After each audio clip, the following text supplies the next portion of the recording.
Como é que deve ser feita a penetração durante o sexo anal? Fazer sexo anal todo dia pode? O sexo anal pode provocar algum sangramento na região? A pessoa pode usar qualquer produto para lubrificar o pênis? É necessário o uso de camisinha no sexo anal se todos os exames médicos deram normais? Tamanho do pinto importa para o gay? O que é um movimento trisal ou poliamor? Todo mundo tem uma porção ou uma fase gay na vida? Por que casais gays, mesmo os mais estáveis, abrem a relação? E como é que é a vida desses bissexuais? Eles falam que são bissexuais? Ora ele gosta de mulher, ora ele gosta de homem, ou ele pode gostar de homem e mulher ao mesmo tempo? É verdade que os gays fazem mais sexo que os héteros?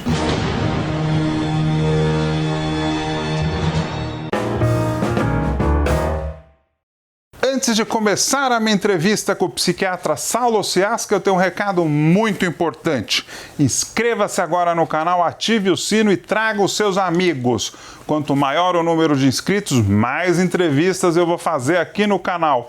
Eu conto com a sua ajuda, hein? Essa eu te garanto que é uma dúvida que muita gente deve ter. Como é que deve ser feita a penetração durante o sexo anal? Olha, tem que ir devagar. Tem que usar lubrificante, bastante lubrificante, tá? Eu tenho uma amiga que... Eu posso contar uma... Claro, fica à vontade. Uma amiga minha tava lá transando com um namorado, né? Tava lá na vagina, estavam de ladinho. O cara quis subir de andar. Vou subir de andar, né? Teve uma ideia assim, quero subir. Tava na vagina, quis ir pro cu. E ela chegou e falou assim, me distrai. O cara entendeu? Me destrói. Então, assim, às vezes uma vogal ferra tudo, né? E aí chegou chegando, assim, você não pode chegar chegando. Arrombou. Arrombou a pessoa, ela conta isso e ficou destruída. Não, na penetração tem que ir devagar, né? Nossa. Tem gente, inclusive, quando vai, sente, né? A gente tem bastante experiência com sexo anal, sente assim, quando entra a cabeça, precisa esperar um pouco, porque o esfíncter, ele tenta contrair. A primeira portinha? A primeira portinha, depois a segunda portinha, quando vai na segunda portinha, que é aquela de dentro, ela tenta contrair, então tem que segurar, espera um pouquinho, a pessoa vai falar, espera aí, calma, não se mexe. Aí relaxou esse esfíncter de dentro, fique à vontade. Toca o barco. Toca o barco, tá tudo bem. Tem um tempo pro pênis ficar dentro do cu de uma pessoa? Ele pode ficar meia hora, uma hora? Pode dormir, né? Dá pra dormir. Dá pra dormir? Tem gente que dorme com o pau dentro. É verdade. Dorme dentro e tira no dia seguinte. O sexo anal pode provocar dor?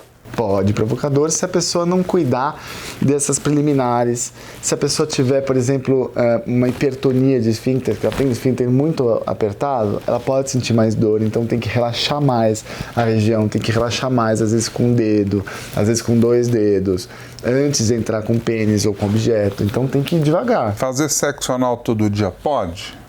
Pode. Não tem nenhuma contraindicação?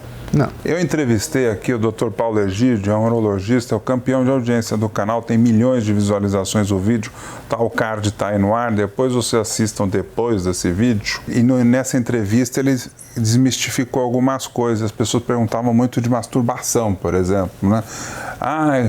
Quanto tempo eu posso me masturbar? Eu posso me masturbar quantas vezes por dia, né? E aí ele falou, você pode se masturbar 1, 2, mas ficar se masturbando o dia inteiro, aí já é um problema psiquiátrico. Porque veja, o que a pessoa está deixando de fazer para se masturbar, né? Essa é a questão. A questão é, o corpo dá sinais de desgaste, de dor, a pessoa precisa seguir os sinais. Tá sentindo dor? Para.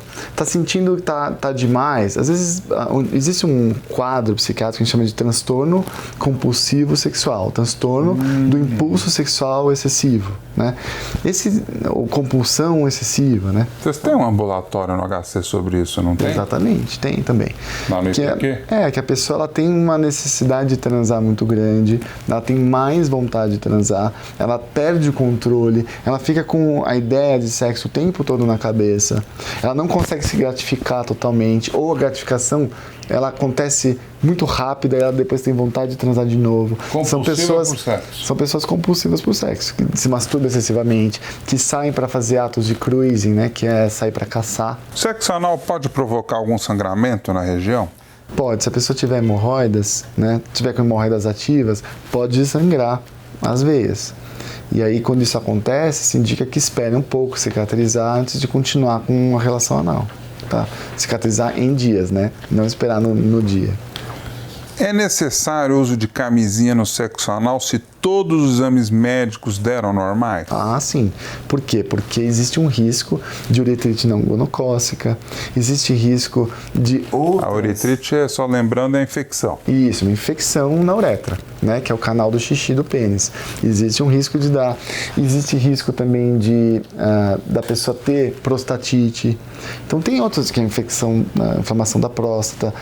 Existem alguns riscos que são inerentes à relação anal, não significa que a pessoa não deva fazer, se deva tomar alguns cuidados. Na hora do sexo através do cu, a pessoa pode usar qualquer produto para lubrificar o pênis? Então, a gente não indica manteiga de karité, manteiga ghee, né? Tem gente que vai usando o que tem na frente, né? O Brasilzão usa, né? A manteiga, usa o Nutella. Nutella pode ser interessante, né? Porque aí se sujar, nem vai saber o que sujou. Não, tô brincando, mas a gente não... O que a gente indica? A gente indica gel hidrossolúvel, ou seja, que é solúvel na água, que se desfaz na água, porque a pessoa vai lavar depois. Como é que você faz para tirar, né, aquele produto quando você for lavar? Que é o KY e os seus companheiros aí. Exatamente. As outras marcas concorrentes, é isso? É verdade que os gays fazem mais sexo que os héteros? Olha, gays fazem sexo, héteros também. Mais sexo isso é um preconceito de que fazem mais sexo. A grande questão é que você tem, assim, timings de sexo, de vontades sexuais diferentes entre homens e mulheres. E pode ser que 2 homens façam mais sexo por uma questão de timing diferente. Mas, assim, não é regra. Existe um estigma relacionado aos gays de que os gays são promíscuos porque eles fazem mais sexo, porque o sexo, ele acontece o tempo todo e tudo mais. Mito. Isso é mito. É mito. Tem muitos gays que vão, na verdade, nem fazer sexo com penetração, fazem mais guinage. Tem gays que não querem fazer sexo, estão lá trabalhando e vivendo a vida, não querem só ou transar tanto, fazer tanto sexo. E assim como tem gays que, pela facilidade, pela tranquilidade que é, às vezes, entre 2 homens, que não envolve outras questões que a gente encontra no sexo heterossexual, vão lá, transam com um pouco mais de liberdade. Os gays se divertem mais que os héteros? É possível, porque muitos gays, eles já liberaram o fato de terem que ser machistas ou ter que representar alguma coisa. Isso falando dos homens, né? Tem que representar alguma coisa na sociedade, ou ter que manter o bastião da masculinidade, ser forte. Eles já desencanaram disso, então podem se divertir mais. Né? Então não é mito. Acredito que não. Os gays se divertem mais. Você sai numa festa gay, é muito mais divertida, uma festa hétero. O ambiente LGBT é um ambiente mais livre. E livre não significa inadequado, não significa depravado, ou sei lá, né? Mais droga. Ou droga. Não, significa que é livre no sentido de você pode ser quem você é, você pode existir lá. E aí, quando existe uma sensação de liberdade, todo mundo é mais feliz. O que é um movimento trisal ou poliamor? E ele também chegou aos gays? Chegou. Poliamor é uma forma de relacionamento com 3 ou mais pessoas, tá? Em que as pessoas, com consentimento e sabendo de que estão dentro desse relacionamento, todas ficam entre si e se amam. Então isso é poliamor. As pessoas têm um relacionamento conjugal com mais de uma pessoa, com mais de 2 pessoas, e estão lá todas juntas com consentimento. Então, uma relação poliamorosa é uma relação em que existe consentimento. Não adianta você falar assim, eu transo com várias pessoas e fico com várias pessoas e ninguém mais está sabendo. Isso não é poliamor. Isso é outra coisa. Né? E poliamor é a mesma coisa que trisal? Trisal é um nome para 3 pessoas juntas. Né? É a mesma coisa? Pode se chamar de poliamor também. Né? Trisal, tetrasal, né? Pentasal, com mais pessoas, né? São formas de relacionar-se e formas de conjugalidade mais novas. Você já atendeu 3? Já. Uau! Se consulta, né? Eu já atendi, com questões, né, que estão envolvendo. Às vezes a briga é onde vamos no Natal, com qual das famílias. Né? Quando envolve família, as famílias elas entendem normalmente a monogamia. Quando você pensa em outros tipos de relacionamento, existem instituições que vão reclamar. Uma delas é familiar. Mas tem muita gente também que não está nem aí, que está tudo bem, é tranquilo, né? Então, depende também de caso a caso. E na hora do sexo? Vira um sexo grupal? Vira um sexo a três? Pode ser que aconteça sexo a três, pode ser que não aconteça sexo a três. Um assista, ou tá cansado, quer jogar videogame enquanto os outros dois transam, né? Engraçado. E pode acontecer também desses três não transarem só entre si. Podem ter um relacionamento aberto com outras pessoas. Gente, que louco. Eu já conheci um trisal que falava assim, eles estavam juntos, mas sempre chamavam um quarto para se relacionar. E mas é trisal? Como que é? Não, o outro é petisco. Ah, petisco. Gente, mas não parece uma coisa... Não dá a sensação de pessoas eternamente insatisfeitas? Não necessariamente. Eu acho que... Estarem sempre procurando, nunca estarem... Não, existem pessoas que encaram o sexo de formas diferentes também. Isso é importante. Tem gente que só vai transar com pessoas que está intimamente relacionado. Então tem um relacionamento íntimo, gosta e encontra nessa intimidade o prazer. Tem pessoas que transam e simplesmente querem novidade e que o sexo não necessariamente está conectado ao amor, ao compromisso. E aí, se vai transar com vários, isso não importa. Isso não é prerrogativa gay, tem também hétero, né? Isso não é por ser gay ou ser hétero, é de pessoa a pessoa. Então tem gente que vai transar e que consegue transar sem se envolver, e tem gente que tem mais dificuldade e precisa de um envolvimento para poder ter prazer. Tem gente que fala, não, prazer, sexo com amor é mais gostoso. Tem gente que fala, não, tem sexo com amor e tem sexo mecânico ou sexo para fazer, para curtir e acabou, né? Tamanho do pinto importa para o gay? Também importa. Importa porque é mais é também um fetiche. Né? Visto como fetiche, tamanho de pinto. Então tem gente que vai querer um tamanho maior para poder dar para aquele negócio grande, porque aquilo vira um desafio, né? Dá para o negócio grande, pinto ou sente grande, mais. grosso. Exatamente. Mas é fetiche. Porque assim, dentro da relação, se o pau penetra bem, não interessa o tamanho, né? Se o pau, tem gente que gosta mais grosso, gosta mais fino. Eu acho que assim, para cada chave tem uma fechadura.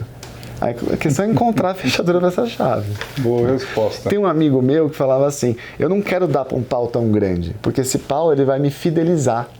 Nossa. Imagina só, o cara vai lá, dá para um cara né, grosso e grande, ele nunca mais vai conseguir dar para outra pessoa, que não é esse cara, né, tanto o pensamento dele. Então ele falava que não gostava de dar para pau tão grande porque ele ficava fidelizado. Por que casais gays, mesmo os mais estáveis, abrem a relação?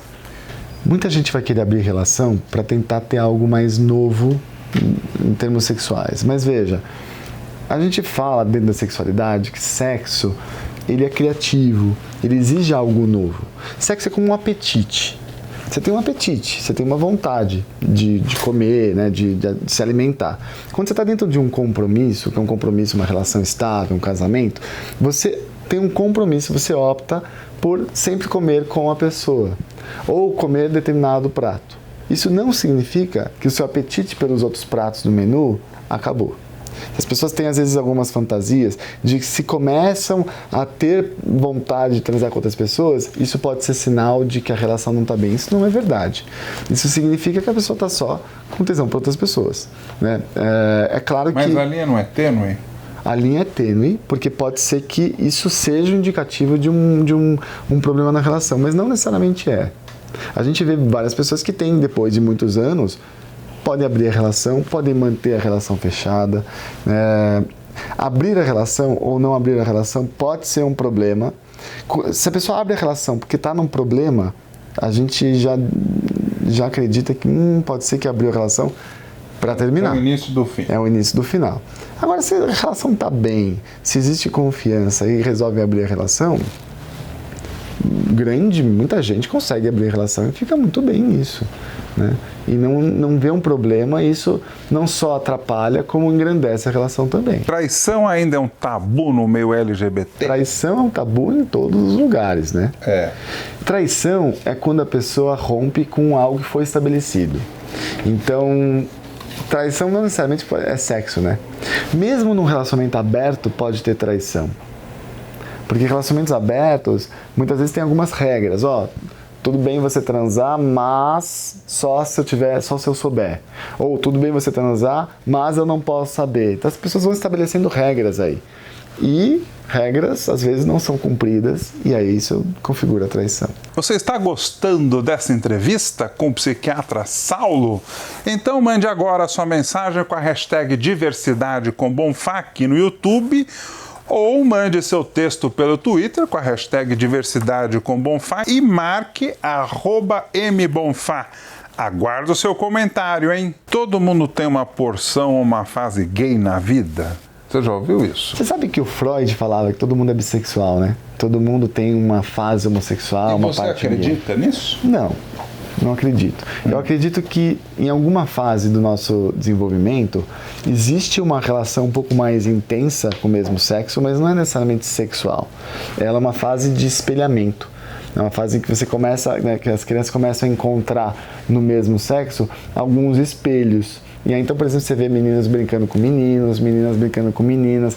É aquele momento da escola em que divide mesmo, né? Os meninos com os meninos, as meninas com as meninas. Por uma questão mais de espelhamento, de mesmas brincadeiras e tudo mais. Não necessariamente sexo. Mas tem muita gente que tem comportamento homossexual troca-troca na infância e não vai ser gay na fase adulta, né? Um desafio para você. Vamos ver se ele vai conseguir responder. Quanto da população brasileira você acha que tem de gays, de bissexuais e de heterossexuais? Diria que 4% da população, segundo alguns estudos desde 1960 até o último que foi feito agora em 2015, 4% da população brasileira, tá falando Brasil, mas isso dá para ser pensado no mundo também, é exclusivamente homossexual. Ou seja, não tem capacidade de sentir atração pelo sexo oposto. E mais ou menos 49%, 50% da população, metade, não tem capacidade de sentir atração pelo mesmo sexo.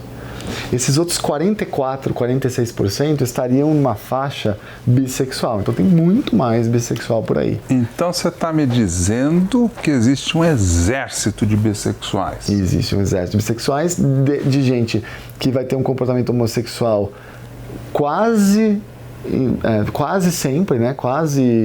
Muito frequente e às vezes hétero, até uma outra faixa do espectro de pessoas heterossexuais quase sempre e às vezes, incidentalmente, tem um comportamento homo. Agora, pera um minutinho. Esses bissexuais estão escondidos. Porque eles não falam, é um tabu. É um tabu.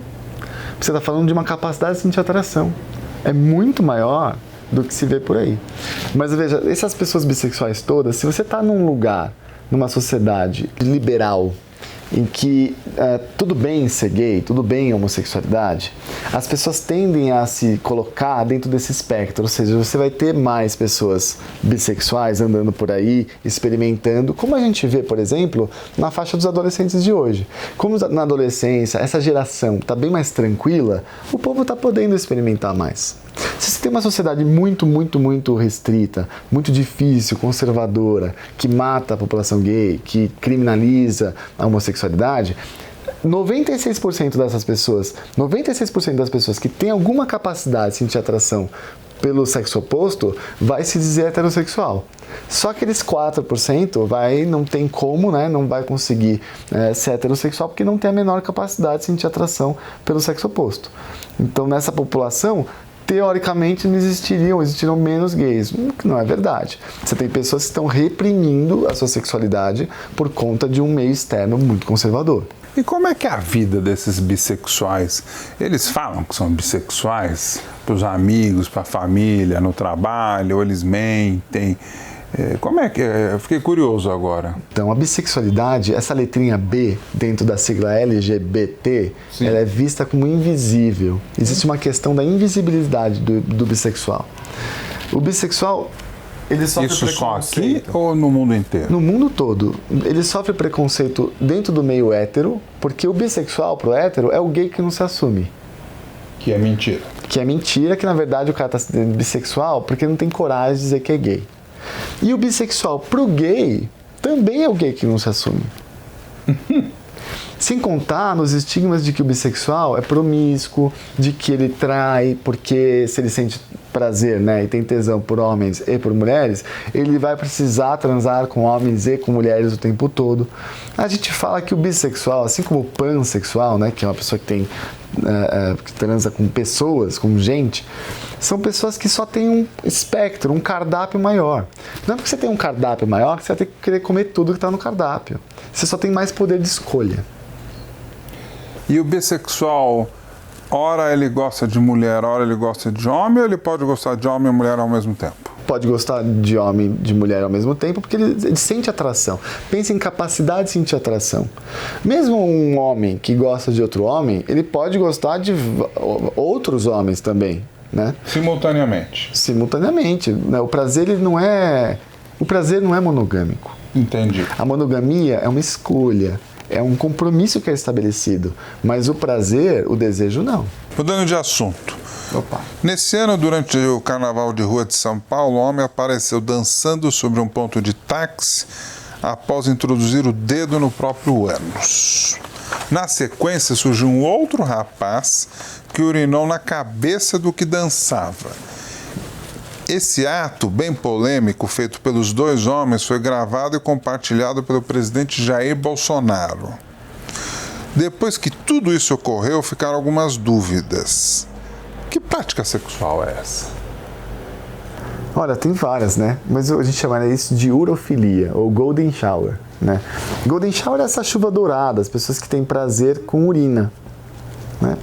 No caso lá da pessoa, ela estava fazendo uma performance na rua, né?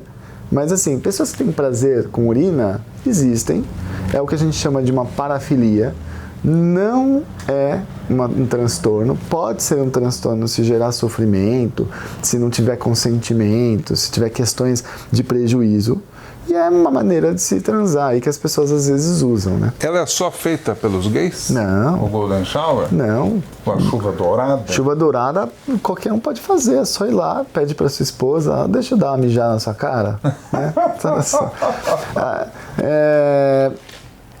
Não, acho que todo mundo pode fazer, né? Porque não tem gênero para Golden Shower. Xixi, todo mundo mija também, né? O Golden Shower transmite doenças? Boa pergunta. A urina, quando ela está dentro do corpo, ela é estéril, né? Mas, veja, também é um fluido corporal. Então, a gente preconiza sempre algumas práticas de cuidado. Mas, assim, não existem doenças catalogadas relacionadas a Golden Shower. Essa é uma pergunta que os médicos ainda não sabem responder com estatísticas. O Golden Shower é uma doença psiquiátrica? Não, é uma variação sexual. São pessoas que transam diferente e que querem apimentar a relação de outras maneiras, né? O que é a coprofilia? Então, são pessoas que gostam de incorporar dejetos, fezes na relação sexual.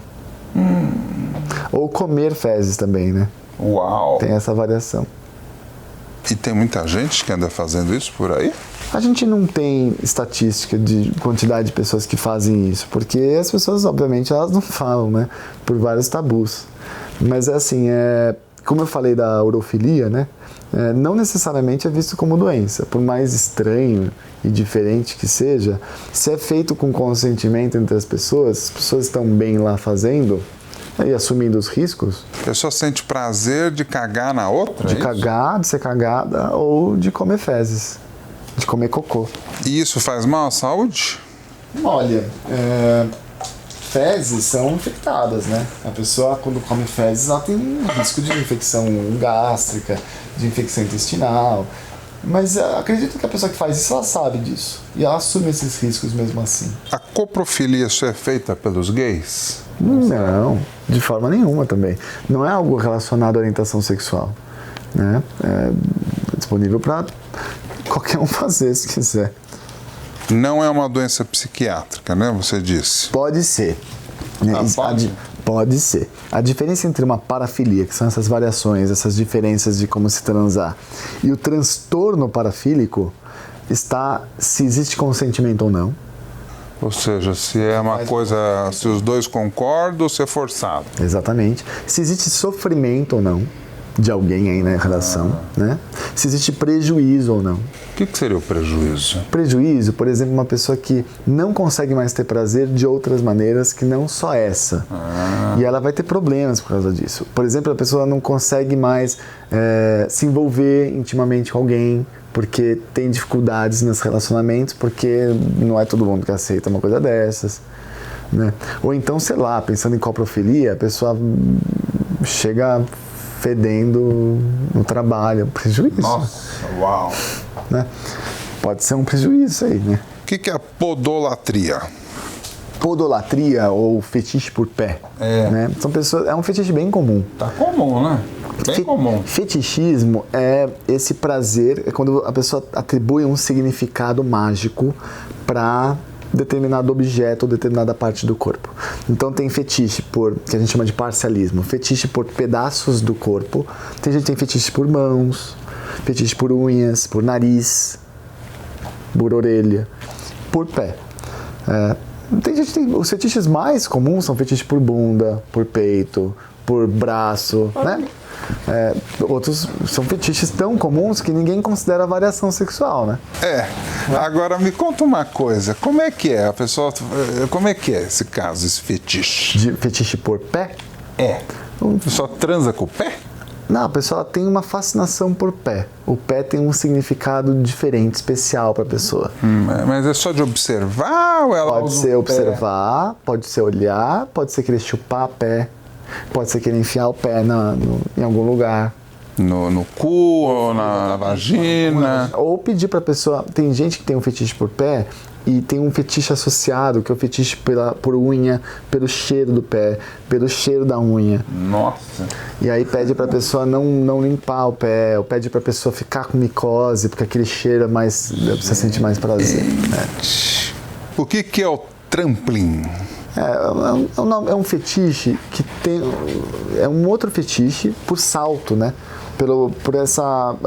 Por ser pisado, ou por se sentir pisado, às vezes com um salto alto, tá? É uma outra forma de prazer aí que a gente chama de fetiche. Tem fetiche por extensão de objetos inanimados do corpo. Então, tem gente que tem fetiche por texturas específicas, por exemplo, de couro, látex, e usam roupas, o veludo, seda, que era mais antiga, hoje é mais couro, plástico preto brilhante, né? E o que é condenado? Vou te dizer uma grande receita para a gente dizer o que pode ser um sexo ou uma relação sexual saudável ou não. É saudável, a gente considera saudável se for gente, só tem que ser gente, né?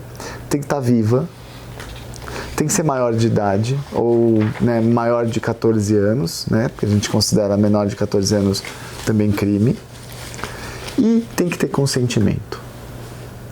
Então, pessoa viva, mais de 14 anos, com consentimento. Quando foge disso, a gente está falando muito possivelmente de um transtorno parafílico, de um problema que envolve um transtorno. Tá? Pode ser que sim, pode ser que não. Não é todo abusador de criança que é pedófilo, por exemplo. Na pedofilia, o indivíduo ele tem uma dificuldade de ter prazer de outras maneiras que não só com crianças. O indivíduo pedófilo ele sente muito prazer com criança, ele tem impulsos, fantasias e a vontade de cometer esses atos, e algo que é fixo, relativamente fixo, é um material que a pessoa não consegue mudar. É diferente do indivíduo que de repente foi lá, molestou uma criança, mas transa lá, tem a sua esposa, ele teve um comportamento pedofílico, mas ele não sofre de pedofilia. As pessoas elas ficam, como é um tabu muito importante pedofilia, as pessoas ficam todas, quando a gente fala de pedofilia, fica uma questão, né? Não é todo abusador infantil que é pedófilo, tá? A gente chama de pedofilia, ou uma pessoa que tem transtorno pedofílico, esse indivíduo que tem um prazer uma fantasia por menores de 13 anos e é um impulso de agir em relação a isso. A pessoa não tem controle e precisa elaborar o ato e fazer o ato. Né? Frotteurismo, via de regra, é um problema por quê? Porque não tem consentimento no frotteurismo. O que é frotteurismo? São pessoas que gostam de se esfregar as nádegas e de dar uma encoxada em lugares públicos na pessoa desavisada. Metrô, ônibus. Então, assim, como... É crime. É crime. É assédio. Exatamente. Como é sempre assédio, como sempre não tem consentimento, a gente fala que é sempre um transtorno, porque gera sofrimento para alguém. Né? Necrofilia, a pessoa transa com cadáveres. A gente também está falando de uma pessoa que está transando com alguém que não está vivo. Nossa, né? Isso tem? E tem bastante. Uau. Tem em túmulos, né? Pessoas que vão em cemitérios para transar com cadáveres de cemitérios. Tem pouco estudo de pessoas necrofílicas, mas tem algumas variações um pouco mais light da necrofilia. Por exemplo, o homem pede para a esposa ficar lá nua, gelar o corpo com gelo, passar gelo no corpo e fingir que está morta. É uma fantasia necrofílica. E aí, no caso, a gente não diz que é transtorno, porque tem consentimento. E porque, na verdade, ela está viva. Então, é uma fantasia necrofílica, mas não é um transtorno necrofílico. É mórbido, né? É bem mórbido. Estranho, né? É mórbido. Nossa. As pessoas, elas vão tendo prazer, e tem gente que tem prazer de maneiras bastante diferentes. Né? Tem gente que tem prazer em amamentar. Então, saiu uma notícia, né, de um advogado, se não me engano, que gostava de chegar em casa e se masturbava com uma esposa que tinha acabado de ter filho, amamentando ele. Então ele era amamentado por ela e se masturbava e tinha prazer com isso, e ela também. Nesse caso, como tem consentimento, são vivos, são maiores de idade, e a gente não considera um transtorno. Você está gostando da minha conversa com o psiquiatra Saulo Ciasca? Não acabou! Como os transgêneros são chamados hoje? Em trans que rejeita o órgão que nasceu? E tem muito trans? E essas pessoas estavam onde? Escondidas por aí? Como um trans tem prazer sexual? Como é o processo transexualizador no SUS? E quanto tempo leva essa mudança com os hormônios no corpo? Quais são os requisitos para realizar a cirurgia de transgenitalização? O trans pensa muito em suicídio?